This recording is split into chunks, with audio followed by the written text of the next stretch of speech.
Hey, it's Matt Roush And Mike Brennan. and the joys of live television. We're with you on the internet at MITechNews.TV, and we have with us once again our now weekly guest. We call him Mr. Sunshine, Fred Brown. It's sunshine kills the virus, right? You know. So anyway, okay. Well, Fred Brown is an infectious disease expert. He's got a resume longer than both my arms. He's been working on this stuff since the early days of the AIDS pandemic, and I think before that, right? Yeah, that about started it. 87. That's right. Okay. All right. Well, he's been working on infectious diseases, their cure and treatment for more than 40 years now, or 30 years now, and he's going to share with us a few messages about things that you should and should not be doing during this time when we are, knock on wood, we seem to have flattened the curve just a little bit. And in Michigan. what in Michigan, but what's safe to do and what's not safe to do right now. So. Well, I thought I'd take you through a few things. I've been working with a few governments. Right now I'm working with about 11 different state governments. Michigan's not one of them, but that's all right. And four countries and the Department of Defense. And as part of that, I had to get ready for a fairly sophisticated tool set. And so I built a very inexpensive one that people are thinking about putting on as an app. But I thought I'd show you a little bit about, where we are right now in Michigan. And so this is just something that I put together. Let's see, in the last 10 minutes or so. Oops, I'll save it. Okay. And can you guys see the screen okay? Yep, sure can. Beautiful. So why don't I just, so this is Michigan at 2 p.m. today. This is my 2-minute analysis. Are you ready? The first thing I wanted to find out is how many of those little guys are out there, and how are we affecting them with our social distancing?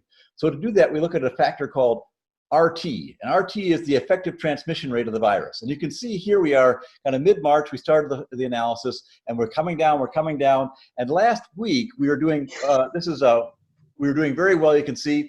And then all of a sudden we started trending back up again. That was right around the time we had those kind of protests. It wasn't the protesters, it was really a reflection of how all of us felt, about being cooped up. And so we got a little bit, antsy on the first nice days. Now we came way down again, especially after Governor Whitmore came online and said, hey, it's important we do the social distancing. But this weekend we're coming just up again. So once this line gets below 1, we're in good shape. That means the virus can't really reproduce itself effectively. You can see that gray line is indicating how much confidence error we've got. That means we're not doing enough testing. So basically, we're right on the edge of being able to safely open up, not open up. We're kind of going back and forth. And if you look at how we're doing compared to other states, here we're about in about the middle.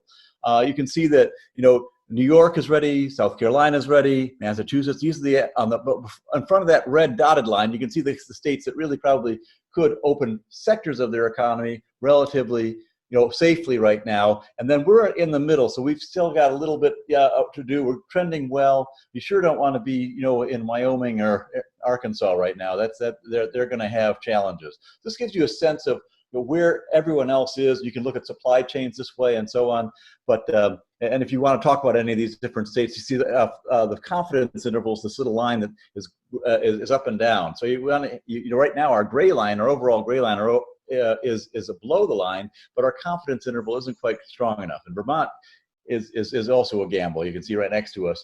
Their confidence interval is really low. They're not doing nearly enough testing to figure that out. So how many tests do we need to actually do? And that's this page.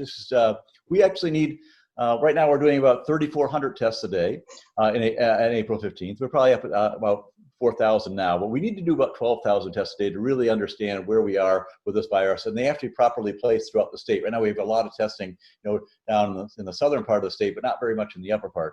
We really should, if we can, get up to 25,000 as soon as possible. With that kind of testing density, you can really tell what's going on almost by the county level if you want to, which would be great. So that sort of tells us how we're doing with the virus, whether we're controlling the virus with our social distancing. And the next kind of set of questions is, how is our healthcare infrastructure doing, right? Because if we let things go and then all of a sudden we have troubles with the disease states, we kind of want to make sure that we're not pushing the envelopes over. So here's our peak. You can see we've gone through the peak on April 12th. So it's been 15 days. We had some steady, nice downward. We had little bumps here and there. But basically, we're doing well. And that really hits the president's check in the box for 14 days. Well, we didn't quite, we were a little off about 7 days ago. So we should really officially restart the clock. And that is sad but true. You can see we're a little bit short on ventilators, but this model actually overestimates the ventilator needed. So I think we're in pretty good shape as far as our infrastructure goes, which is great. Of course, our healthcare people are exhausted, so it would be bad to kind of start to come back up again because they've all had to work so hard in the past few weeks. Yeah, I have a friend whose daughter is a nurse, and she's working at Providence Hospitals in Southfield and Novi on the COVID units, and she's basically working 4 12 to 16-hour days and then gets 1 day off. So those people are just fried. Well, they're exhausted. Yeah, and for us, it's not just the work hours, it's the stress. I mean, it is very stressful to be on the job like that and just watching and trying to make sure you're saving the lives and being, there's a lot of concentration that's involved in infectious disease that we have to keep up, be on all the time. So that's a challenge. But it looks like we're through the peak, which is good. And the next kind of question you have is, well, how are we doing for death rates? And this is our death rate overall. And I did this for Oakland County. It's 2.46, which is good compared to most of the other parts of the country. We didn't exceed our capacity to take care of people. You can see we're kind of through the peak. We've had a couple ups and downs though, and so that's good. We're expecting. I think about, I've got it on another chart, but we're expecting, I think, about a few thousand deaths, sadly. But hopefully we'll be able to pull that back in order. So that's sort of where we are with healthcare. And the next set of questions you got to ask, and this is let's go down a little bit more closely. So here's what it looks like in Detroit. And you can see Detroit was a tough area. We really had a hard time. This is a blow up of the area, and dark red means we're one of the areas with peak, and you can see that kind of gives you a sense of and these are all available online. I can give you a tool that I'll give everyone a tool who's watching today that'll actually be able to call up these anywhere in the country. So this is just Michigan, but you can get a sense of some of the things that people are concerned about with the healthcare. The next kind of question is, how is the economy doing, right? Because there's that trade-off that President Trump talked about, which is the cure worse than the disease? And so this is what things look like. We're expecting peak unemployment to be about 22%, 23%.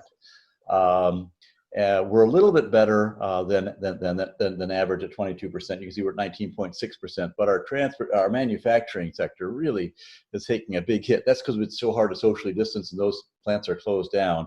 And it gives you a sense of what part of the economy is really having trouble right now and which parts of the economy are doing pretty well. And so this gives you a sense of that. And then, of course, if you're a governor, you've got to figure out, how do I balance that? Do I want to open things up, or do I want to shut things down? And so the tool helps you with that, saying, okay, this is something that I did it's a little bit more advanced for another state, but they wanted to keep their employment up between 84% and 60%. They created a target box. So you can see this RT number here in the middle of the screen. If you start at 5 and you say, well, I want to get down to below 1, here are the kinds of tool sets you've got to work with. And you can see you have self-isolation, and that brings you down a little bit from normal RT, and you got quarantine, that brings you down a little bit more. And finally, you get to the point of social distancing. And in order to get below social distancing, you really have to start to close some locations. And you got to be really careful about which locations to choose. And that's how you use the economy to say, I really want to close down this one, but I want to keep this one open. So with this target box here, most of our opportunity to control and keep things in place, if you close the schools and ban gathering and keep people over 70 and the compromised patients away and you quarantine, then what you're really talking about is social distancing. So how are we doing in social distancing? And the answer, they actually watch us on our phones. You can actually see where people are at any given time, what they're doing. And so you can see that in February, here's your activity levels. And this is for Oakland County. We can do it for any county in the country. And you can see that, we're going out to the park a lot more now, since we had a little bit of time off. It's good to get some fresh air. But if you are going to go out in the park and it's really crowded, I would wear a mask. and just try to keep yourself socially distanced. It's great to get some fresh air, some sun, but if you're in a crowded park, you probably want to try to keep this down, or go to a different park where you can actually socially distance. Grocery and pharmacy, we're a little bit above. We're going to the shops a little bit more than most people in the United States are today, especially in Wayne County. If you look at Wayne County, they're actually shopping a little bit more than normal, believe it or not. So we probably should try to make sure we get things sent to us, shipped to us. And then if you look at the residential, this is typical for the United States. We're at home a little bit more, so you're communicating with your neighbors a little bit more, going to neighborhoods, doing neighborhood events a little bit more, and you can see the weekend peaks. Workplace is quite similar to the rest of the United States as well. So that kind of gives you a sense of, where we are, what we need to keep doing, and when we'll be ready to open. And this, I put this together, and I can send you sort of the handmade version if you want. And then eventually it's going to come out as an app. I think we'll probably we'll put it up for Apple, but you can get a sense on the at the App Store. So, but you can I kind of get a pretty good sense, I think, what's going on. So, what do you think? Well, let me ask you the question. Governor Whitmer last week said that we're extended out to May 15th now for whatever you want to call it, the lockdown, the quarantine, which is a little over 2 weeks away. Using this data, is that about right? Yeah, I think we're going to be in good shape by that point.